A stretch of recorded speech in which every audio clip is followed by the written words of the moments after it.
Vamos a leer la séptima trompeta, vamos a leer Apocalipsis 11, del 14 al 19. Dice, el segundo ay pasó. He aquí, el tercer ay viene pronto. Versículo 15. El séptimo ángel tocó la trompeta y hubo voces en el cielo que decían, los reinos del mundo han venido a ser de nuestro Señor y de su Cristo, y él reinará por los siglos de los siglos. Y los 24 ancianos que estaban sentados delante de Dios en sus tronos, se postraron sobre sus rostros y adoraron a Dios, diciendo, te damos gracias, Señor Dios Todopoderoso, el que eres, el que eras, el que has de venir, porque has tomado tu gran poder y has reinado y se airaron las naciones y tu ira ha venido y el tiempo de juzgar a los muertos, de darle el galardón a tus siervos los profetas, a los santos y a los que temen tu nombre, a los pequeños, a los grandes, eh, y a los pequeños y a los grandes y de destruir a los que destruyen la tierra. Y el templo de Dios fue abierto en el cielo y el arca de su pacto se veía en el templo. Y hubo relámpagos, voces, truenos, un terremoto grande y granizó. Dice aquí que estaba el arca del pacto. Y yo siempre me he preguntado si será otra o la que están buscando todos los arqueólogos. Digo, porque si es la misma, pues nunca la van a encontrar, está en el cielo, ¿verdad? Pero bueno, el templo de Dios fue abierto y se veía el arca del pacto, y hubo relámpagos, voces, truenos, un terremoto y mucho granizo, ¿verdad? Bueno, vamos entonces a desmenuzar estos pocos versículos y ahí pasamos al primer punto. Vamos a pasar al primer punto donde vamos a poder, déjeme acomodarme aquí. Ok,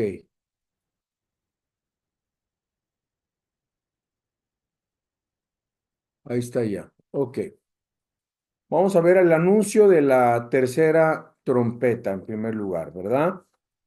¿Por qué le llamamos tercera trompeta? Porque en el versículo 14, vean lo que dice, el segundo ay pasó y aquí el tercer ay viene pronto.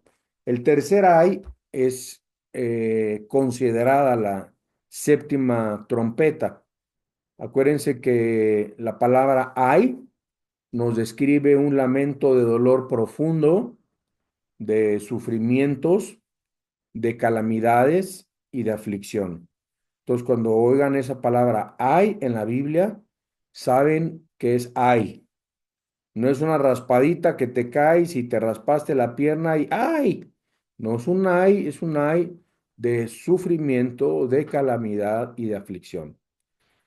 Recordemos que hubo dos ayes anteriores. Recordemos la liberación de los demonios del abismo que atormentaron a todos los habitantes de la tierra en Apocalipsis 8:13 hasta el capítulo 9 versículo 11. Imagínense todas las langostas que estaban saliendo del abismo, ¿verdad? Todo. Y luego el segundo ay fue el ataque militar demoníaco.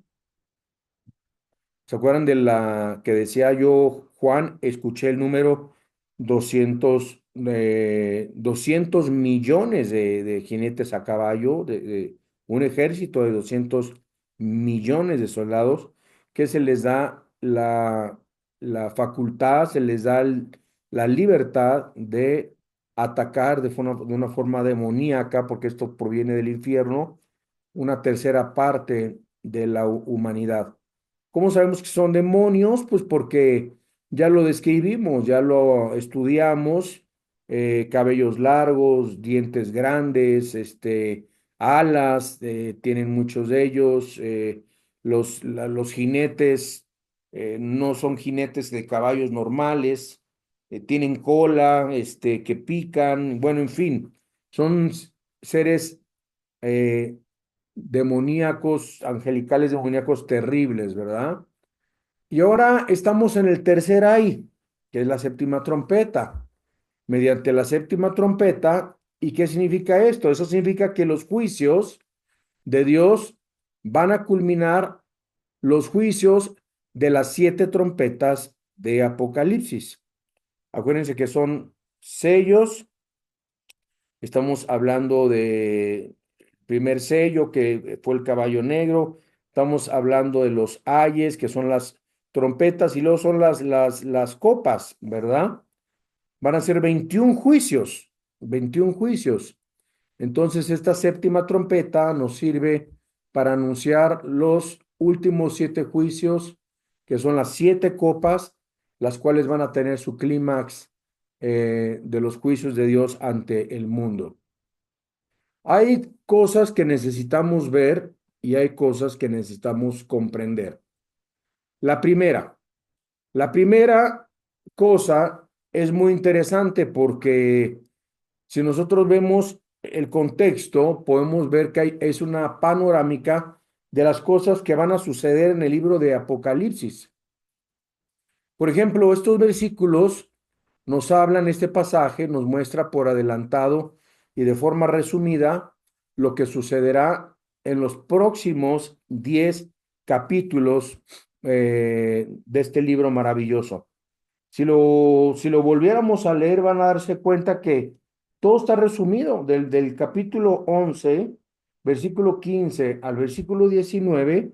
El juicio de Dios, se airaron las naciones, el Señor está gobernando, los 24 ancianos están postrados ante su trono, el Señor está reinando por los siglos de los siglos. O sea, eso todavía no se ha cumplido. Lo está resumiendo el capítulo 11 del 14 al 19, ¿verdad? La ira de Dios, el templo abierto, el arca del pacto en su lugar, donde debe de ir, ¿verdad? Y eso es uno de los, vamos ahí a ver el número dos, que ese es el mundo se convierte en el reino de Dios, ¿verdad? El mundo se convierte en el reino de Dios, nos dice el versículo 15, el séptimo ángel tocó la trompeta y hubo grandes voces en el cielo que decían, los reinos del mundo han venido a ser de nuestro Señor y de su Cristo, y Él reinará por los siglos de los siglos. Este versículo no se ha cumplido, el Señor todavía no está reinando, ¿verdad? El mundo obviamente Él es el rey del universo, ¿verdad? Pero está hablando cuando Él ya ponga su trono aquí en la tierra y gobierne por todos los siglos juntamente con nosotros. Bueno, número dos, vemos que el mundo se convierte en el reino de Dios y este va a ser uno de los sucesos más culminantes y maravillosos de la historia humana, hermanos. Cuando los gobiernos y los reinos del mundo ya no sean gobernados por ni Donald Trump, ni Claudia Sheinbaum, ni Milei, ni los reyes de Europa. Cuando ya no se ha gobernado el mundo por seres humanos que son corruptos, ambiciosos, rebeldes, el mismo mundo, el mismo universo va a ser gobernado por el mismísimo Rey de Reyes y Señor de Señores. Qué hermoso, ¿verdad? Qué hermoso que el mundo va a ser gobernado por el Señor. Podemos leer en Apocalipsis, perdón, en Salmos, vamos a Salmos, en el capítulo 2, versículo 2, donde dice, y todo esto va a suceder ya al final del reinado de Cristo, dice, se levantarán los reyes de la tierra, dice, y príncipes consultarán unidos contra Jehová y contra su ungido, diciendo, rompamos, rompamos sus ligaduras y echemos de nosotros sus cuerdas. El que mora en los cielos se reirá, el Señor se burlará de ellos, luego hablará a ellos en su furor y los turbará con su ira. Pero yo he puesto mi rey sobre Sión, mi santo monte. Y este versículo no es más que es un versículo profético hablando de al final de la gran tribulación, cuando el Señor venga y cuando los reinos del mundo, príncipes, consultarán unidos contra Jehová, contra su ungido, dice su palabra, y es lo que se llama aquí la gran guerra del Armagedón, ¿verdad? Esta es la guerra del Armagedón. También nosotros podemos encontrar en Lucas, en el capítulo 10 versículo 10 perdón, capítulo 2 versículo 10 Salmos 2 perdón, Salmo 2 2 al 6 y versículo 10 al 12 dice, ahora pues, oh reyes, sed prudentes, admitid amonestación, jueces de la tierra, servid a Jehová con temor y alegraos con temblor. Honrad al Hijo para que no se enoje y perezcáis en el camino, pues inflama de pronto su ira. Bienaventurados todos los que en él confían. Aleluya. Bueno, ahora vamos a Lucas 1:32. Lucas 1:32.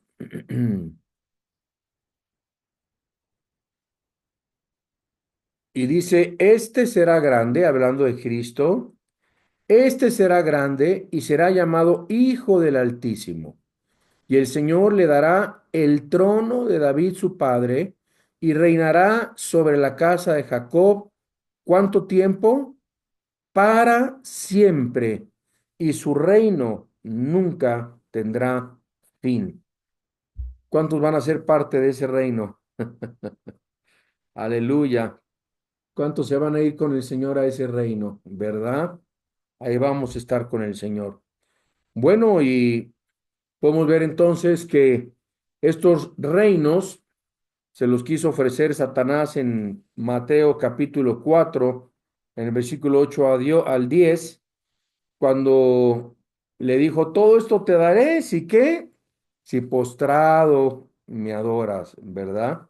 Se quiso adelantar al tiempo de Dios, quiso adelantar el reloj de Dios, todavía no es el momento para que el Señor gobierne y ponga su reino milenial al Señor servirás, al Señor no tentarás, le dijo Jesús a Satanás, ¿verdad? Y así como actualmente los gobiernos humanos, pues, ¿cómo gobiernan los gobiernos humanos? Yo no creo que haya un solo gobierno que sea totalmente justo. Hay unos que emiten leyes favorables, otras meten hay reinos injustos, otros crean empleos, otros tienen trabajos, otros no ofrecen empleos, muchos controlan la economía, unas con algunas cosas buenas, otros con cosas malas, ofrecen protección, algunos lo hacen, otros hay que estarnos cuidando de nuestros gobiernos, a veces hasta de nuestra policía. Otros proveen servicios, lo que debería hacer cada gobierno, ¿verdad? Carreteras, caminos, luz, agua, drenaje, sistema de salud, cuidados médicos. Unos sí lo hacen, otros simplemente se roban el dinero del pueblo. Y podemos decir, hermanos, que cuando nosotros gobernemos con el Señor, nada de esto nos va a hacer falta. No va a hacer falta nada, nada de lo que acabo de mencionar. No va a haber falta nada, ni hospitales, no se van a necesitar, no va a haber llanto, no va a haber crujir, no va a haber dolor, no va a haber sufrimiento. Imagínense, hermanos, todo lo que se están perdiendo los que no quieren venir a Cristo, todas las bendiciones tan grandes que se van a perder, ¿verdad? Y el punto es que los gobiernos y diferentes formas de gobierno, todos son imperfectos, no hay un gobierno perfecto. Claro que unos tenemos tendencia, yo soy de derecha, hay algunos que serán de izquierda, no los voy a criticar, ¿verdad? Ni nos vamos a poner a discutir ni de fútbol, ni de política, ni de religión. Dice aquí mi dicho en México, ¿verdad? Pero bueno, el punto es que los gobiernos y diferentes formas de gobierno, todos son imperfectos. No hay ninguno que sea perfecto, incapaces de traer la utopía a sus ciudadanos.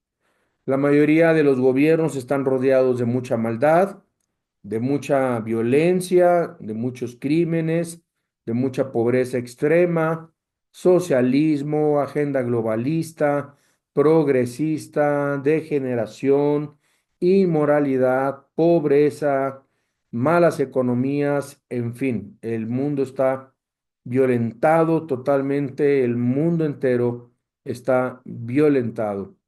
En tercer lugar, vemos cómo en el versículo 16 al versículo 17, que Dios es aclamado en el cielo. Dios es aclamado en el cielo.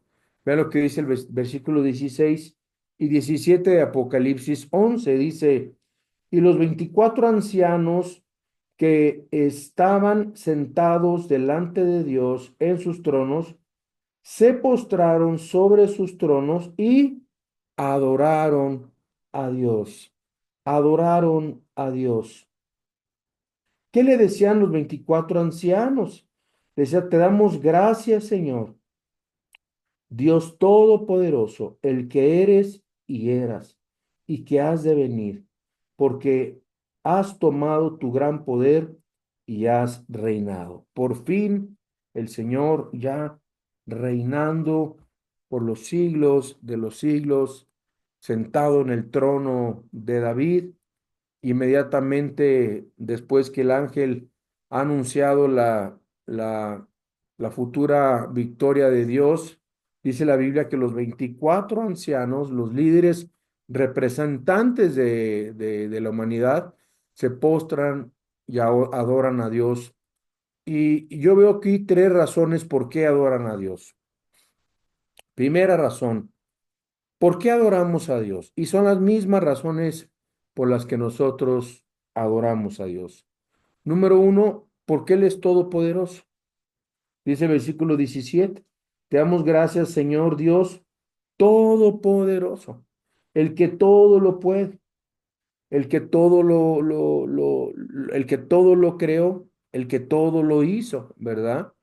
Cuando adoramos a Dios, alabamos a Dios, estamos reconociendo su autoridad, su poder, su poderío, su majestuosidad.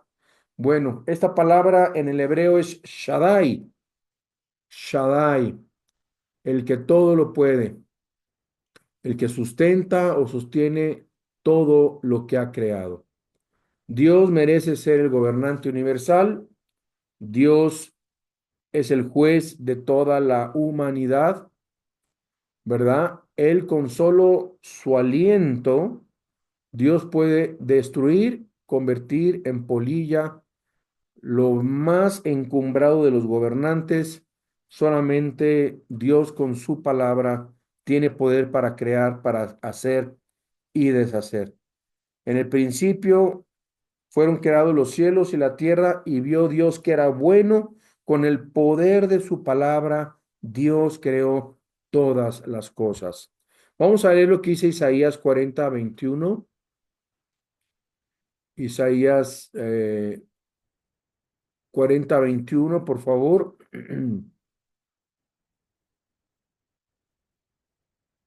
Y nos dice la Biblia,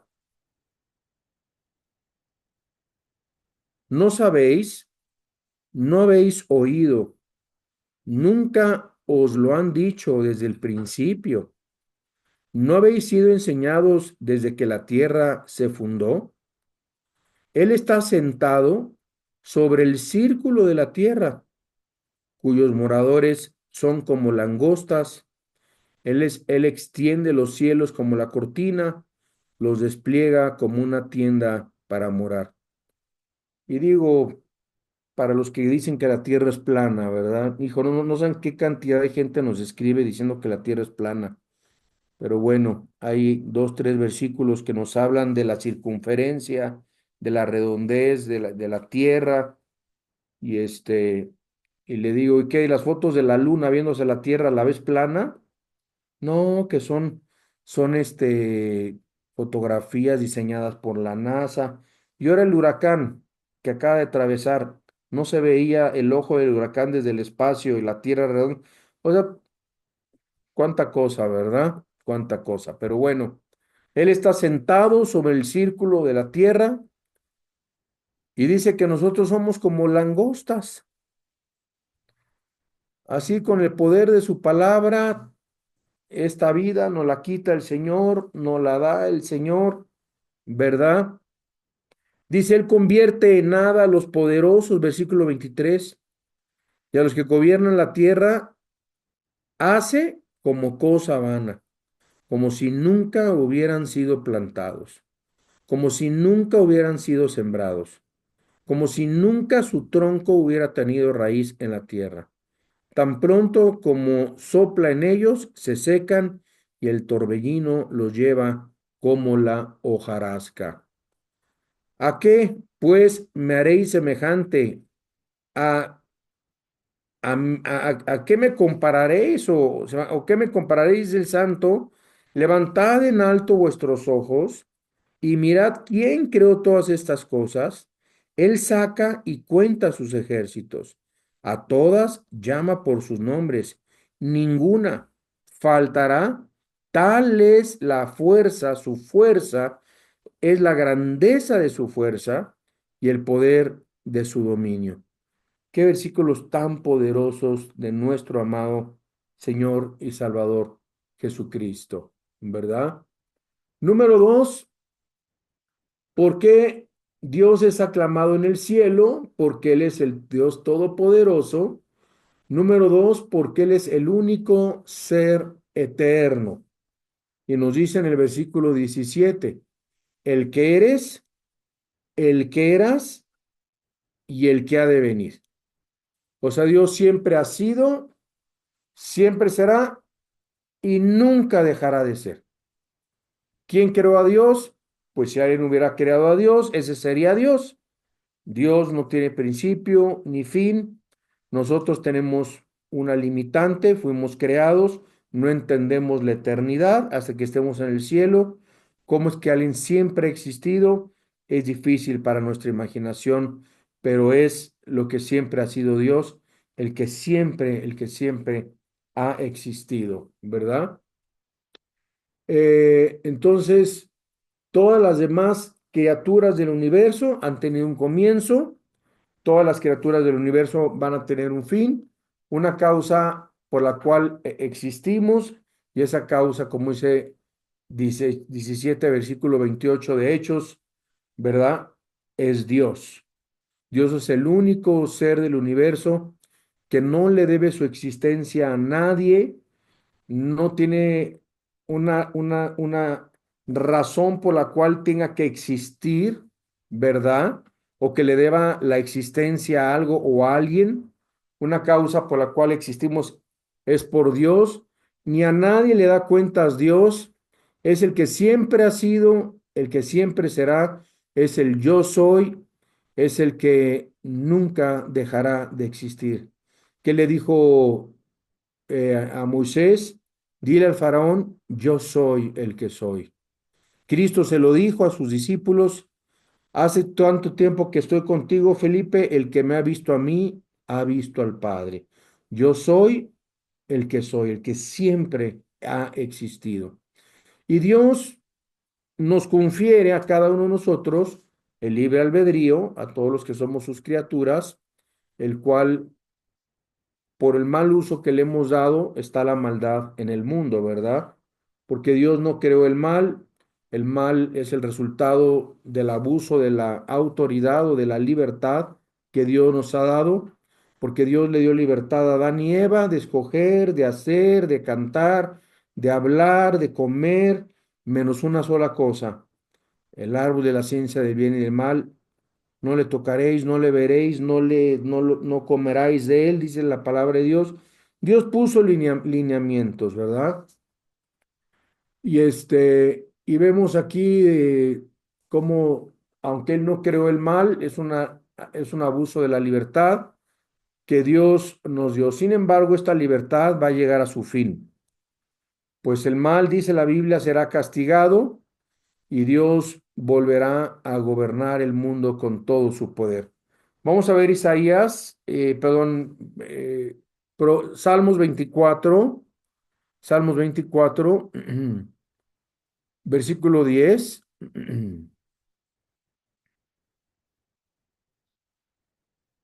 ¿Quién es este Rey de gloria? Jehová de los ejércitos. Él es el Rey de gloria. Primera Timoteo 1:17. Primera de Timoteo 1:17. Nos dice la Biblia. Por tanto, al Rey, ¿a quién? Al Rey de los siglos, inmortal, invisible, al único y sabio Dios, al único y sabio Dios, sea honor y gloria por los siglos de los siglos. Amén. Entonces, de acuerdo a la Biblia, ¿cuántos dioses existen? Un Dios, nada más. En tres funciones: Dios Padre, Dios Hijo, Dios Espíritu Santo, ¿verdad? Algo que también vamos a comprender más de lleno en la eternidad, pero dice al único, no hay otro Dios, al único y sabio Dios.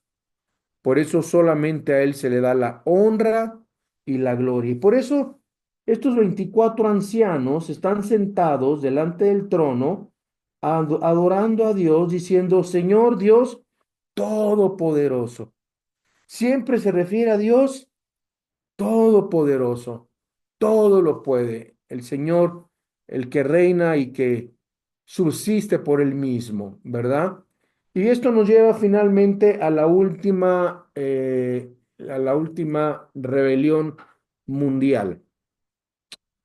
Antes de la segunda venida de Cristo, el mundo, las naciones, como leímos al principio, manifestarán su rebelión mundial en contra de Dios.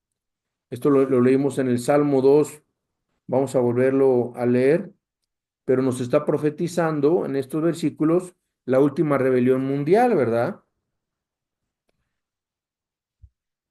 Que nos dice: ¿por qué se amotinan las gentes y los pueblos piensan cosas vanas? Se levantarán los reyes de la tierra y príncipes, presidentes, reyes, consultarán unidos, se van a unir todos contra Jehová. Esto lo va a hacer el anticristo. Y contra su ungido, diciendo: rompamos sus ligaduras y echemos de nosotros sus cuerdas. Bien, así que vemos que ya desde el Salmo 2 está profetizado esto, y que va a haber otra rebelión. Vamos a ponerle ahí: habrá otra rebelión antes de la segunda venida de Cristo. Dice en el versículo 18: y se hallaron las naciones y tu ira ha venido. Se airaron las naciones y tu ira ha venido, el tiempo de juzgar a los muertos. Bien, al final de nuestra era, de la gran tribulación, hermanos, las naciones manifestarán su última inconformidad contra el gobierno de Dios. Vamos a ver lo que dice Joel. Joel capítulo 3 versículo 2. Joel capítulo 3 versículo 2 al 3 dice: reuniré a todas las naciones y las haré descender al valle de Josafat. El valle de Josafat es el valle del Megido, de Armagedón, tiene varios nombres, hermanos.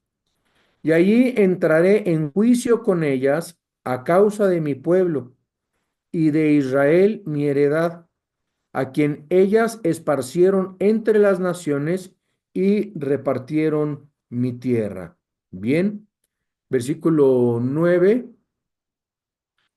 Vamos a ver el versículo 9. Dice: proclamad esto entre las naciones, proclamad guerra, despertad a los valientes, acérquense, vengan todos los hombres de guerra. Dice: forjad vuestras espadas de vuestros asadones, lanzadas de vuestras hoces, diga el débil, fuerte soy. Juntaos y venid naciones, todas de alrededor, y congregaos, haz venir allí, oh Jehová, tus fuertes. Despiértense las naciones y suban al valle de Josafat, porque allí me sentaré para juzgar todas las naciones de alrededor. Echad la hoz, porque la mies está madura, venid, descended, porque el lugar está lleno, rebosan las cubas, porque mucha es la maldad de ellos. Muchos pueblos en el valle de la decisión, porque cercano está el día de Jehová en el valle de la decisión. Y el sol y la luna se oscurecerán, y las estrellas traerán su resplandor. Vean qué enorme parecido con todos los versículos que hemos estado leyendo de Apocalipsis, ¿verdad? Y regresamos a Zacarías. Ahora vamos a Zacarías capítulo 12, 2. Zacarías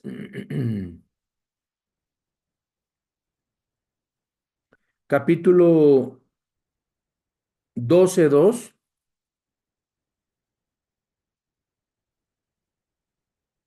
¿Listos? Dice Zacarías 12, 2 y 3. Dice, he aquí yo pongo a Jerusalén por copa, que hará temblar a todos los pueblos de alrededor de contra Judá y en el sitio contra Jerusalén. Y en aquel día yo pondré a Jerusalén por piedra pesada a todos los pueblos. Todos los que se le cargaren serán despedazados, bien que todas las naciones de la tierra se juntarán contra ella. Fíjense qué tremenda profecía contra Jerusalén. Algún día dice la Biblia que todas las naciones vendrán en contra, y eso va a ser después del milenio, ya luego lo vamos a estudiar. Va a haber otra, esta no es la de Ezequiel 38, hermanos. Esta es otra guerra, parte de la de Ezequiel 38. Luego nos dice también este capítulo 14, Zacarías 14, en el versículo 1, 14:1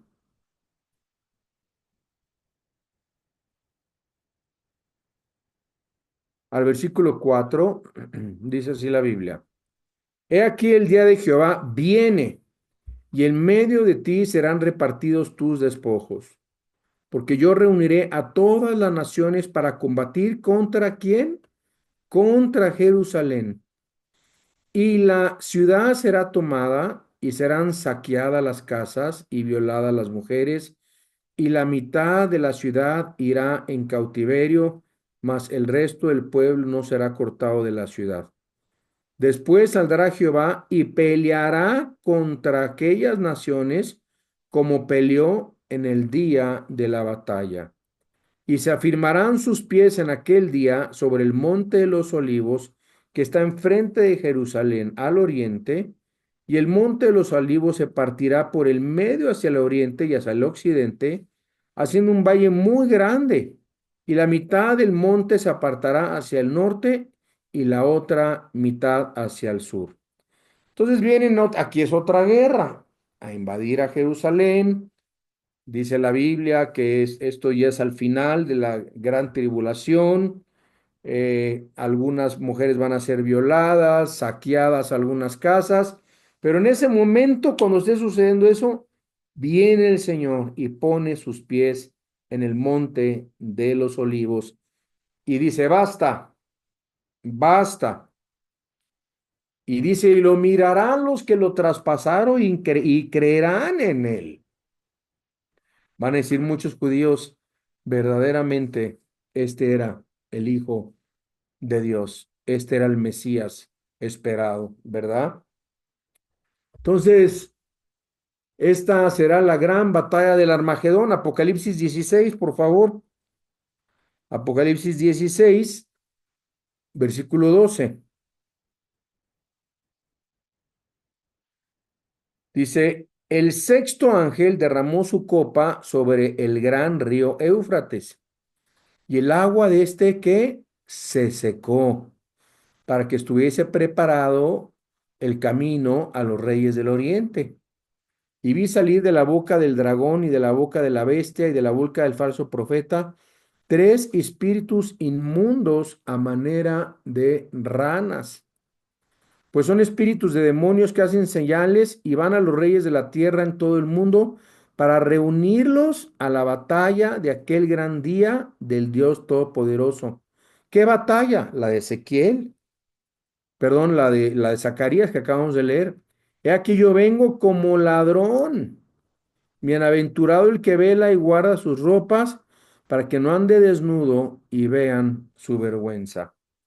Y pues bueno, ahí será juzgado el mundo desde Caín hasta el final de sus obras.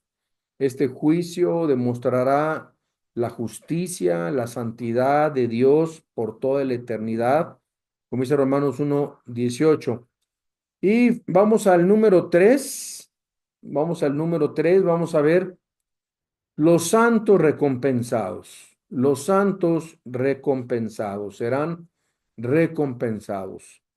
Ahí mismo en el versículo 18 nos dice la palabra de Dios, dice, y dar el galardón a tus siervos, los profetas, a los santos y a los que temen tu nombre, a los pequeños, a los grandes, y de destruir a los que destruyen la tierra. Todos seremos recompensados, unos sí, otros no. Depende de tus obras aquí en la tierra, pero dice de dar el galardón a tus siervos, los profetas, y dice los santos. Todos los santos han sido ya juzgados en la muerte sacrificial de Cristo en la cruz del Calvario, pues Él pagó con su sangre nuestros pecados, y dice la Biblia en Romanos 8:1 que ninguna condenación hay ya para los que están en Cristo Jesús. O sea, nadie va a ser condenado por sus pecados si has nacido de nuevo, ¿verdad? Sin embargo, sí van a ser tomadas en cuenta nuestras palabras, nuestras meditaciones, nuestros corazones, nuestras intenciones. Vamos a lo que dice 2 Corintios 5:10. 2 Corintios 5:10.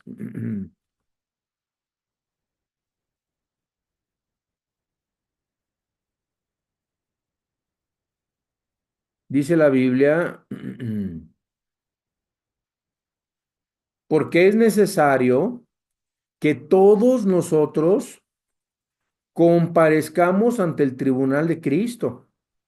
Tú y yo, hermano, nos está hablando a nosotros los cristianos, para que cada uno reciba según qué, según lo que haya hecho, mientras estaba en el cuerpo, sea malo o sea bueno. Entonces, hermanita, hermanito, procuren ganar galardones en el cielo, donde el orín y la polilla no corrompen, ¿verdad? Podemos también leer en 1 Corintios 3:11, 1 Corintios 3:11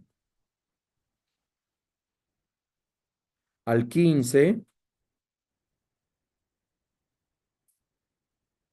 1 Corintios 3:11 dice, ya lo tienen,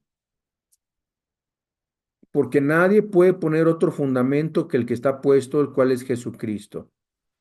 Y si sobre este fundamento alguno edificare oro, plata, piedras preciosas, madera, heno o hojarasca, la obra de cada uno se hará manifiesta, porque el día la declarará, pues por el fuego será revelada, y la obra de cada uno, cual sea, el fuego la probará.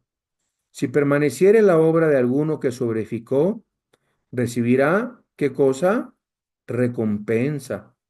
Si la obra de alguno se quemare, él sufrirá pérdida. Si bien él mismo será salvo, o sea, su salvación no se va a perder, pero como de panzazo, casi, casi, ¿no? Aunque así como por fuego, ¿sí? Todas nuestras obras van a ser puestas en fuego y las que permanezcan, esas son las buenas obras que el Señor va a recompensar y las de muchos mm, van a ser muy quemadas, muy, muy quemadas.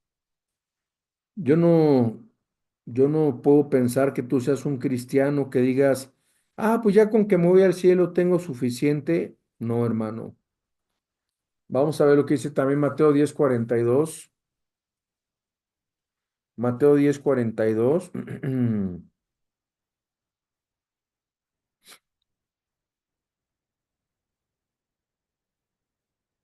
Ay, Padre. Dice la Biblia, y cualquiera que de a uno de estos pequeñitos un vaso de agua fría, solamente por cuanto es discípulo, de cierto os digo que no perderá su recompensa. Y aquí estoy hablando más de los cristianos que sirven a otros cristianos, que ayudan en su iglesia, que predican en orfanatorios, que van a las cárceles a predicar, a los hospitales. Dice, por cuanto es discípulo, de cierto os digo, no perderán su recompensa. A los que sirvan, dice la Biblia que no venimos a servir, digo, a ser servidos, sino a servir y dar nuestra vida por muchos, ¿verdad? Y la pregunta es, ¿qué hemos hecho? ¿Qué hemos hecho? Por medio de nuestra vida pecaminosa, hemos destruido la tierra, el aire, la comida, los bosques. Dice en Isaías 24, este revelador versículo, Isaías 24, versículo 4, dice, se destruyó, cayó la tierra, enfermó, cayó el mundo, enfermaron los altos pueblos de la tierra.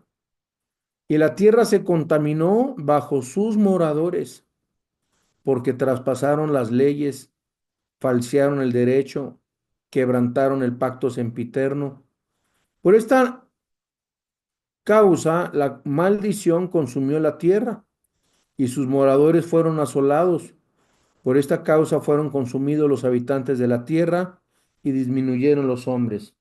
Vamos a compararlo con Apocalipsis. En el versículo 18, en la última parte, él dice en su palabra, dice, y a los pequeños y a los grandes, y de destruir a los que destruyen la tierra. No, pues todo nos va a tocar destrucción a todos porque todos hemos destruido la tierra. Obviamente que ese versículo no aplica a nosotros porque hemos sido lavados, comprados por la sangre preciosa del Cordero. Pero miren, hermanos, ya no hay nada que hacer por la tierra. Y se los digo, cada vez va a estar peor, peores huracanes, peores fríos, peores calores. Entre más nos acerquemos a la venida del Señor, dice la Biblia que la tierra está con dolores de parto en el libro de Romanos capítulo 1, y ahora está con dolores de parto. La tierra está sufriendo, la tierra está sufriendo, los mares, el aire, los peces, los animales. eh, Digo, podemos hacer algo, todos poner nuestro granito y hacer un poquito mejor la tierra, ¿verdad? No tirando basura, no contaminando, no echando latas al mar, cosas así, ¿no? Pero no hay nada que hacer. Este mundo se está acabando, este mundo se está pudriendo, este mundo se está destruyendo, este mundo no hay quien pare. ¿Y quién lo destruyó? El pecado, nuestros pecados, ¿verdad? Entonces, y finalmente vamos al templo. El templo en el cielo es abierto. Vamos a ver, dice el templo, versículo 19, y el templo de Dios, dice, fue abierto en el cielo, y el arca de su pacto se veía en el templo, y hubo relámpagos, voces, truenos, un terremoto y grande granizo. Bien, dice el versículo 19 que el templo es abierto, y Dios quiere que nosotros sepamos que este templo existe en el cielo. Y lo primero que se nos hace es ver, si leemos el versículo, lo primero que se ve es el arca del pacto. Y ahí donde se encontraba la presencia bajo el Antiguo Testamento. donde recordamos que ahí se guardaba la ley, el maná y la vara de Aarón, Hebreos 9, 22 al 5. Y esta es la visión que involucra la apertura del lugar santísimo, porque también en Apocalipsis, en Apocalipsis 5 6 si no me equivoco, dice la Biblia, y verán al que está sentado en el trono. Va a haber un momento en que Dios va a manifestar su presencia y todo el mundo va a decir, wow. Y en esta ocasión también Dios nos va a abrir nuestros ojos, ¿verdad? Para que veamos el lugar santísimo, el lugar donde bajó el Antiguo Testamento y nadie podía entrar más que el lugar donde entraba el sumo sacerdote y nadie más podía entrar, sino caían instantáneamente muertos. Y eso significa que ahora la gloria de Dios va a ser desplegada completamente.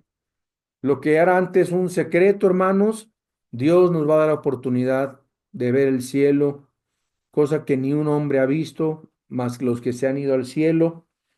Y la pregunta es, ¿por qué se ve el arca del pacto? Y con estas dos reflexiones, ¿por qué se ve el arca del pacto? Para recordarle a su pueblo, miren qué linda, qué lindos dibujos, ¿verdad? Nos está poniendo la hermana Diana. Para recordarnos el pacto especial de Dios con su pueblo. Originalmente el pacto había sido con Israel, pero el pacto que ahorita estamos nosotros es el pacto de sangre, es con todas las naciones del mundo, con todos los seres humanos que reconozcan a Cristo como su Señor y su Salvador. Y número dos, esto significa que al desplegar dio su gloria abiertamente. Sus enemigos van a ser humillados, no importa el terror o las tribulaciones que vengan. No importa lo que pase en el mundo, hermanos, nos esperan cosas hermosísimas a nosotros los santos, a los escogidos, a los hijos e hijas de Dios.